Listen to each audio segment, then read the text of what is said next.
Le but de la vidéo suivante, c'est de résoudre une inéquation logarithmique. Donc, on sait que résoudre une inéquation revient toujours à résoudre l'équation et aussi de faire le croquis de la situation. Donc, ce que je commence à faire ici, là, contrairement à quand je résous une équation, lorsque je résous une inéquation, je m'organise toujours pour avoir un des deux membres égal à 0. Donc, je vais me débarrasser du 3 qui est à droite.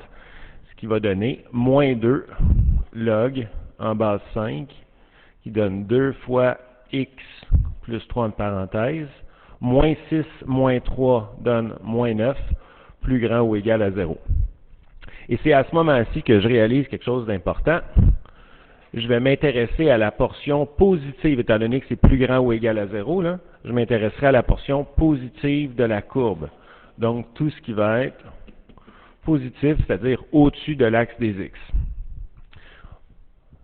C'est aussi à cette étape que je vais tracer mon croquis. Donc, ce que je vais faire à droite, tracer le croquis de la situation. D'abord, je sais que l'asymptote d'une fonction log, c'est une asymptote qui est verticale. L'équation x est égale à h. Et je peux voir ici rapidement que mon h est situé là. En fait, ce qu'on a dans cette petite parenthèse-là, c'est x moins h. Donc, le h vaut moins 3.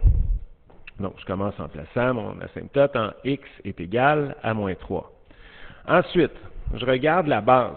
La base, c'est le petit 5 mis en indice du log. Donc, j'ai une base qui est plus grande que 1. J'ai un A qui est négatif, il vaut moins 2. J'ai un B qui est positif, il vaut 2. Et là, j'ai toutes les informations pour tracer un croquis. Donc, d'abord, ma base qui est plus grande que 1 me donnerait une droite, pas une droite, mais une courbe qui est croissante à droite de l'asymptote. Sauf qu'étant donné ici que mon A est négatif, le B, lui, est positif, donc il ne changera rien, on l'oublie celui-là, mais comme le A est négatif, j'aurai une réflexion verticale. Donc, plutôt que d'avoir cette courbe croissante à droite de l'asymptote, je vais plutôt avoir une courbe qui va être décroissante. Comme ça ici, toujours à droite de l'asymptote. OK. Maintenant qu'on a fait le croquis de la situation, on va aller résoudre l'équation. Donc, je ne m'intéresse plus à quel moment c'était plus grand ou égal à 0, je m'intéresse plutôt au moment où ce sera égal à 0. Donc, je vais juste changer mon symbole d'une équation pour un égal. Et là, la suite des choses, ben, ça revient à une des vidéos que j'ai faites précédemment où on devait résoudre les équations logarithmiques. Donc, je commence en me débarrassant du K et du A. Je vais faire plus 9 des deux côtés et ensuite, je vais diviser par moins 2. Ce qui va donner log en base 5 qui donne 2 fois x plus 3 entre parenthèses est égal à 9 divisé par moins 2, donc à moins 4,5, l'équivalent de moins 9 demi.